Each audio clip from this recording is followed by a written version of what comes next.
शोकाकुल कुटुंब. शुद्धधनाची कुटुंबीय मंडळी छन्न परत येण्याची आतुरतेने वाट पाहत होती.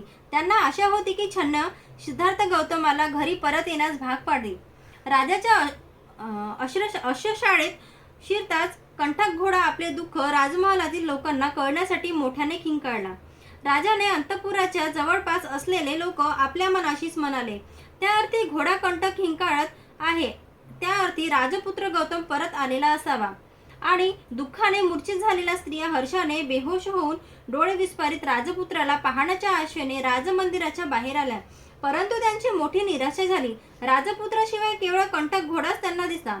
गौतमीचा तर मनावरचा ताबा सुटून ती मोठमोठ्याने रडू लागली व मूर्छित झाली आणि रडत असतानाच ती ओरडली,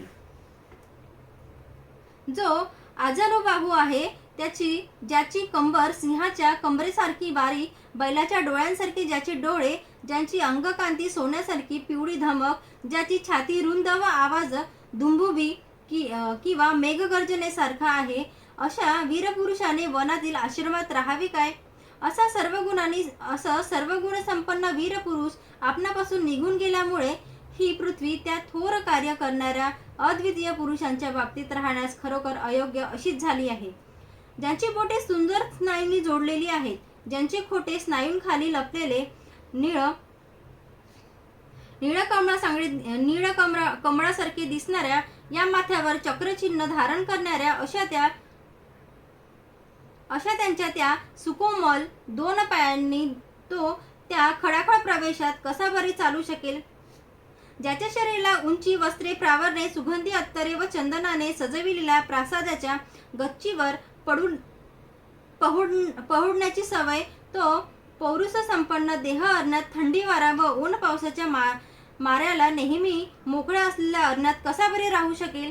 ज्याला आपले कुटुंब, चांगुलपणा, सामर्थ्य, शक्ती, विद्वत्ता, सौंदर्य व तारुण्य याचा अभिमान वाटतो, जो नेहमी दान करण्यास सिद्ध असतो पण घेण्यास नसतो, तो दुसऱ्यांकडून भिक्षा मागत कसा काय फिरू शकेल?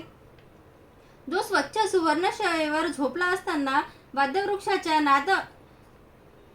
नादमाधुर्याने रात्री ज्याला जागे केले जाते, तो माझा संन्यासी उघड्या जागेवर अस्ताव्यस्त पसरलेल्या फाटक्या चिंध्यावर कसा काय झोपणार?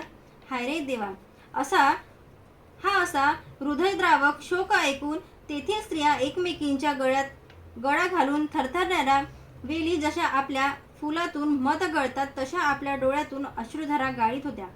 नंतर यशोधराने आपण सिद्धार्थाला जाण्याची अनुज्ञा दिली आहे हे विसरून जाऊन दीडमूठ अवस्थेत धरणीवर अंग टाकून दिले. मी त्यांची धर्मपत्नी असताना ते मला कसे सोडून गेले? त्यांनी मला विधवा करून मागे ठेविले. त्यांनी आपल्या धर्मपत्नीला आपल्या नव्या जीवनक्रमाची भागीदारीस कराव्यास पाहिजे होते. मला स्वर्गप्राप्तीची अपेक्षा नाही. माझी एकच इच्छा की माझ्या प्रियपतीने मला या किंवा दुसऱ्या जगात एकटीला मागे ठेवून जाऊ नये. विशाल डोळे व प्रसन्न हास्य असलेल्या माझ्या पत्नीच्या मुखाकडे पाहण्यास मी जरी अपात्र असले तरी या बिचाऱ्या राहुलाने आपल्या पित्याच्या मांडीवर कधीही खेळू नये काय? हाय रे देवा! त्या सुज्ञ पुरुष नायकाचे अंतःकरण किती निष्ठुर, त्याच्या सुकोमल सौंदर्याप्रमाणे ते भासत असले तरी किती निर्दय व क्रूर, शत्रूलाही मोहित करील अशा बोबड्या बुलाच्या या बालकाला आपण होऊन कोण बरे सोडून जाईल? माझे हृदय खरोखर मोठे कठोर आहे. होय, अगदी दगडाचे किंवा लोखंडाचे बनलेले असावे, कारण त्या हृदयाचा नात सुखोपभोग घेण्यास समर्थ असताना व एखाद्या पोरक्यासारखा आपले सर्व राजभैरव सोडून देऊन अरण्यात गेला असतानाही त्या हृदयाला तडा गेला नाही. पण मी काय करू? आता मला हे दुःख सहनच होत नाही.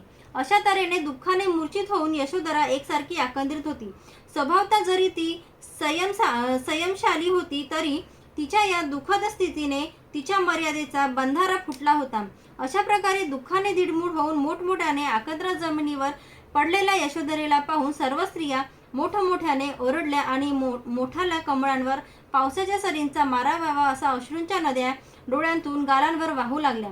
छन्न आणि कंठक परत आले हे ऐकून आणि आपल्या मुलांचा दृढ निश्चय समजताच दुःखित होऊन राजा शुद्धोधन धरणीवर पडला. दुःखविव्हळ झालेल्या शुद्धोधनाला सेवकांनी सावरून धरले. तेवढ्यात त्यांनी अश्रूंनी डबडबलेल्या डोळ्यांनी त्या घोड्यांकडे पाहिले आणि जमिनीवर अंग टाकून विव्हळून तो रडू लागला. त्यानंतर शुद्धोधन उठला आणि मंदिरात गेला. त्याने तेथे देवाची प्रार्थना केली आणि पूजा अर्चा करून आपला मुलगा सुरक्षित परत यावा म्हणून देवाची आराधना केली. अशा प्रकारे देवा कधी रे आम्ही त्याला पुन्हा पाहू असे म्हणत शुद्धोधन, गौतमी आणि यशोधरा दिवस कंठू लागली.